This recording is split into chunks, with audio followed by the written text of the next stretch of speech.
Superstar Ottawa Redblacks receiver Eugene Lewis joins us. You're in Sask, man, so naturally we got to ask you about your discussions with the Riders during the legal tampering period, negotiating window, whatever we're going to call it. Because I asked Trevor Harris, and he says, man, he talks to you every year, but then you tell him, like, I don't know, Trev, if the cap's big enough to fit us both in one place.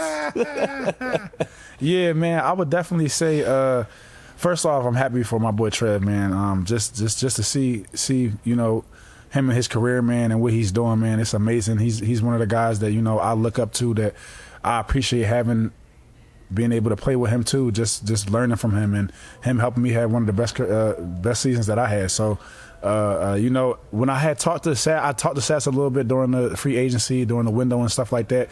It was kind of, though, I understood they got a lot of receivers, they got a lot of their guys and stuff like that. So I understood if I came to Sass, like, what it would be, what I would have to, you know, understand for my role and stuff like that. So we had a little here, ones and twos, but it just, the cap, it wasn't going to probably work, man. I think you had the best season of your career to date with Trevor Harris. Is that right? I did. Yes, I did. From a yardage perspective and maybe even touchdowns. 1,300 and 10 touchdowns that year too. That's when I won MOP of the East. Damn, man. Yeah. So you're on this touchdown run, speaking of touchdowns. Yeah. 8 straight games. Yes, sir. How do you keep it going?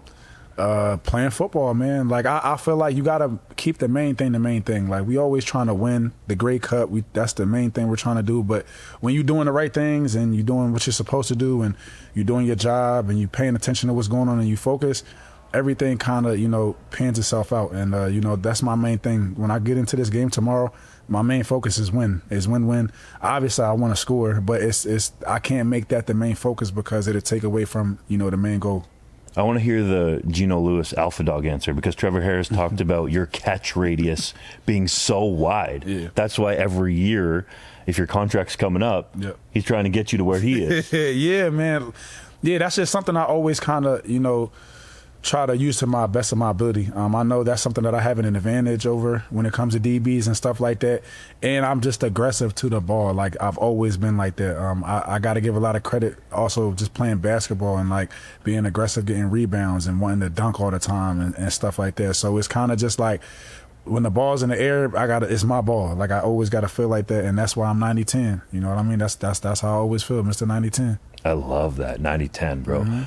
Speaking of basketball, can you throw down some sick dunks? Can I? Yeah, I got a look. You know what's crazy? The other day, my coach, Rick Campbell, the special teams coach, he was like, "Hey, Geno, can you dunk and stuff like that?" And I said, "Can I dunk?"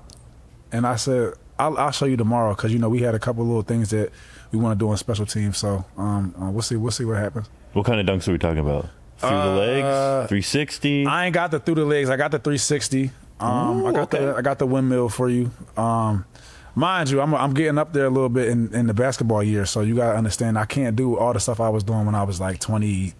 You know what I'm saying, now, but I still got some. If you did it at 22, it still counts. Can you stick your elbow in the rim like Vincent Lamar Carter? Yeah, I got that in me for sure. Absolutely. Oh, goodness. Yeah. Who you planning on dunking on versus green and white?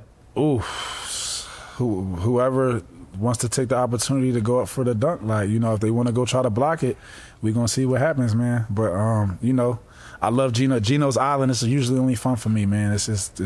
I'm relaxing, doing my thing, and just having fun. So that's what we do. Usually we hear that for defensive backs. Yeah, I've been saying it for a couple of years now, man. If in practice and stuff like that, guys know, you know what I mean. So, but I like people when they come to Geno's Island. It's fun. I like to have a little fun and stuff like that, and I want to see the challenge. Like, I love the challenge. I love dudes that want to come out and compete every day. So the best, you know, want to play the best, and the best want to beat the best.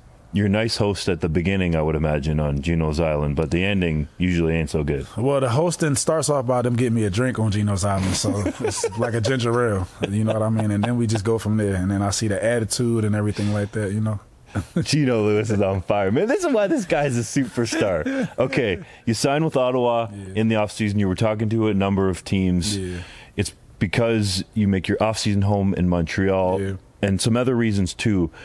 But we were talking about this before, that going to training camp at Queen's University in beautiful Kingston really has brought this team closer together. Why? Absolutely. Just able to bring the commodity together, man. Like this, I know for me personally, just coming into this team and knowing the foundation that they already had, I just wanted to come in and add to, what they had going on already. I already know, what they're able to do, and I just want to be another big piece to take them to the next step. And I felt like coming here, like that's also how they seen it. Like being in the league for a good amount of years now, being on a couple of teams, like you see the difference how you're embraced in different places. Sometimes it's good, sometimes it's bad, sometimes it's in the middle, but it's usually subjective to something. It's either how people look at you, the type of money that you're getting, what you do on the field. It just all depends. So, when I got to Kingston and the coaches and, like I said, the players, it's just us out there, man. It's just us. We trying to figure things out. We grinding every day. We doing good stuff. We making some mistakes on the field, but we're coming together and making everything one. And that's what I felt like we did during camp. There's a lot of people picking the Ottawa Redblacks to come out of the East, get to the Grey Cup, potentially win the Grey Cup. If you think it's warranted, I'm sure you do. Why do you think people feel that way? For one, I feel like like I said before, the foundation that this team has, people are really excited about it. I think they got really excited about last year, but at the same time, we understand last year is last year. We understand that having the names on the paper is just the paper. We still all got to put it together, and we still have to come together as one. But we're confident. We have a very veteran group, and we got one goal in mind, and that's the Grey Cup, and that's what we're gonna go do. I want to get one last one from you, because Drew Brown is really quiet. Yeah. He hasn't grown into his comfortability, if you will, if that's even a word, in terms of like how you are in front of the camera. What's he like? To be truthfully honest with you, I think Drew Brown is a really, really great dude. He's very poised. He's very chill. But once I feel like he's comfortable with you and he trusts you and stuff like that, man, he'll have a 10-minute conversation with you, man, and be laughing and have stories and stuff like that. So I think for him, it's just about, that's just who he is as a person. But when it comes to like on the field, like you can't speed him up, you can't slow him down. He plays at his own pace, and I like that. I like somebody who's able to take control, of situations when we really gonna need them. And the offense gonna run through Drew, and no matter what happens, we got his back at the end of the day. Have you gone up to him yet and say, hey, if I'm single, just put it up, 90-10. Even if I'm doubled, I'm coming down with it? I think what's understood don't need to be said. But, the thing is, what I got to tell him sometimes. I just seen him, right? He had the Oklahoma State bag on, and I was going to wear my Oklahoma bag. I try to give him the benefit of the doubt today, thinking he might change it up, but I might got to bring the Oklahoma bag out next week. But, tomorrow, we going all the way, man. Savannah, you're always keeping it real. Appreciate the time, man. Appreciate y'all, man. Thank you.